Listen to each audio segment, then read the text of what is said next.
Sorry. We have a few more people that we're just waiting on, but there's no reason why we can't get started. First of all, just thanks for everybody coming this evening, taking time out of your schedule to participate in our October APICS professional development meeting.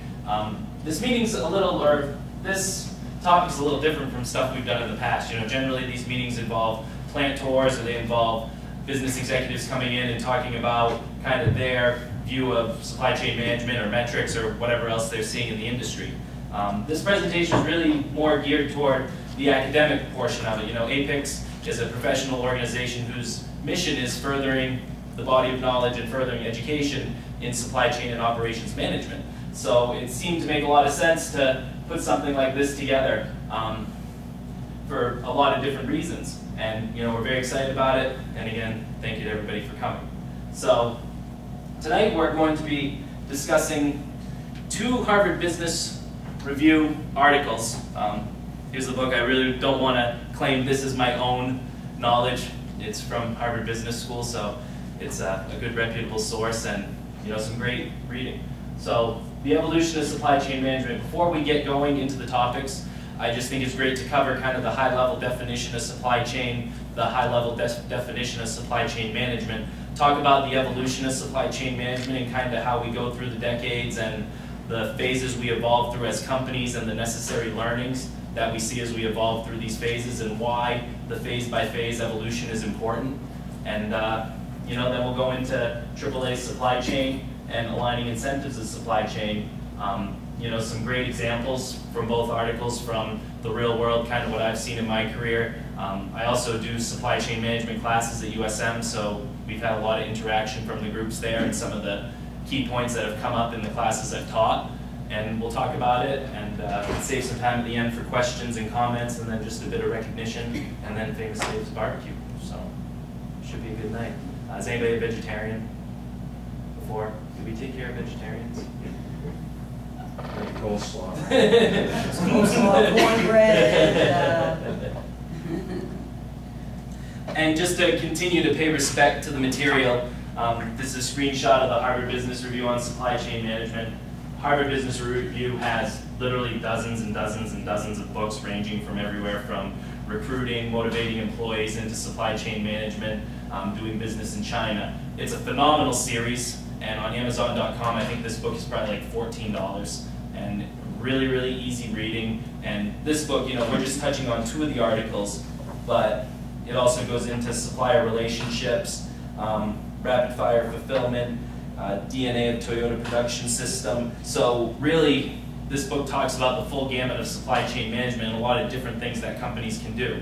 In this presentation we're talking about adaptability, agility, and alignment, but supplier relationship management is really big too, and that ties into alignment and agility and everything else. So if anybody's really interested after this, I'd recommend grab yourself a copy of this book. Like I said, it's a really easy read, and maybe somebody else can be up here doing this presentation.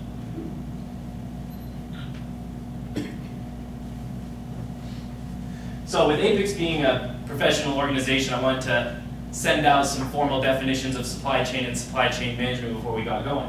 So supply chain is the global network used to deliver products and services from raw materials to end customers through an engineered flow of information, physical distribution, and cash.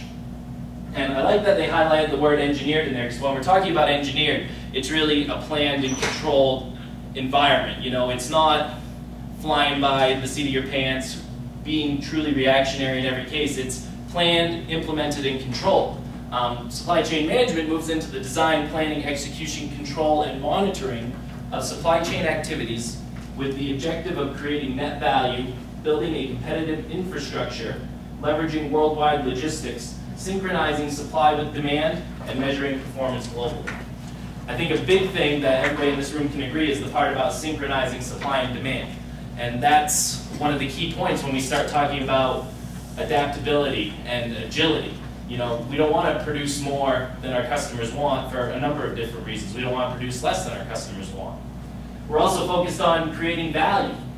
And there's a few different kinds of value that we talk about with supply chain management. We talk about financial value, number 1. Returning positive cash flow to our investors. That's probably the number 1 reason that any company exists. You know, we want to create monetary value for employees, for shareholders, and for other business partners. So we have the financial value. We got customer value. We want to position our products so that they're more valuable to customers. And I think a great example of a company that does this is Sears. If you order, and Sears' whole supply chain is really, really interesting compared to other companies. You know, you go into a Sears store and you have all the models of the refrigerators and the washer and dryer right there. But you're not going to leave Sears with an appliance in the back of your truck that you may do at a Home Depot or something like that. You know, Sears has added more customer value into their supply chain by having that in-home delivery and offering pickup and removal of old appliances. I mean, we've all seen the commercial RAD, recycling, I forget what it stands for. But it's another way they're adding value. You know, they're saying, hey, in addition to the financial value from selling you a product, we can differentiate ourselves in our supply chain by offering in-home delivery and installation, offering takeaway of the old refrigerator. You know, that's something that's valuable to us, a customer, and may put us to buy something from Sears as opposed to a Walmart or a Home Depot, where you know you're going to have to show up and get it out of there and deal with getting rid of the old appliances and all that stuff. And you know, that's a trade-off in the supply chain from an efficiency standpoint. It gives Sears better availability of products because instead of keeping products in store, you know, they have a centralized warehouse. It gives them the ability to leverage a logistics network to deliver into the States. You know, another good example is Bob's Discount Furniture. You know, they do the same kind of thing, but Bob's, I believe, will charge you for delivery to your home. But that's still, you know, the customer value of having a couch delivered to your house, the $50, $70, $100 they charge, is still less than, you know, you picking up yourself and renting a truck and delivering it and all that.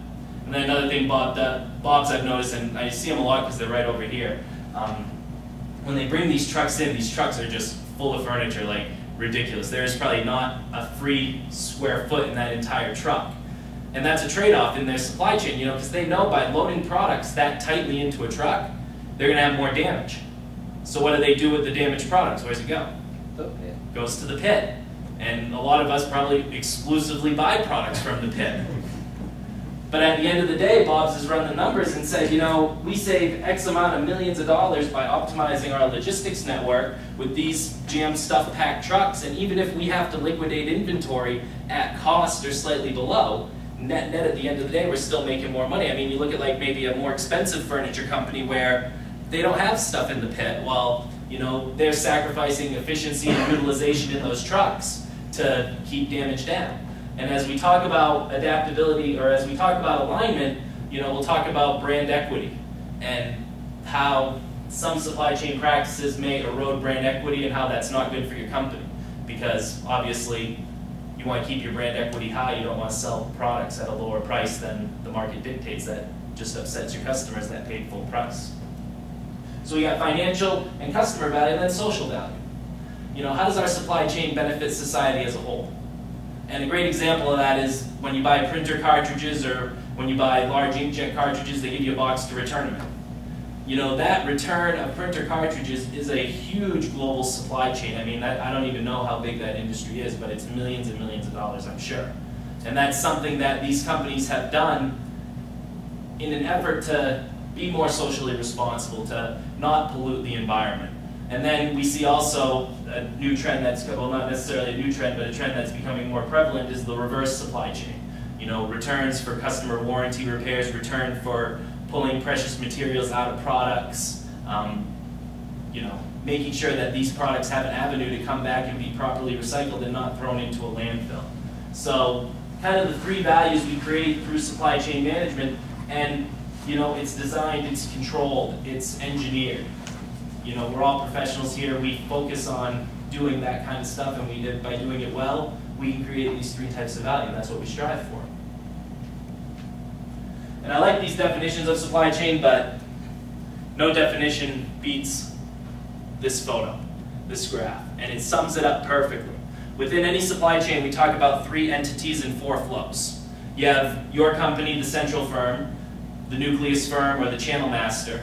Upstream from you, you have your suppliers. Downstream from you, you have your customers. We have 4 flows. We have primary product flow, primary cash flow. So you see products move down the supply chain, downstream towards the customer. Your primary cash flow is back upstream. Your reverse product flow, which, like I said, is a huge supply chain in itself. And then information. And what's the big part that most companies miss? What was that? Information.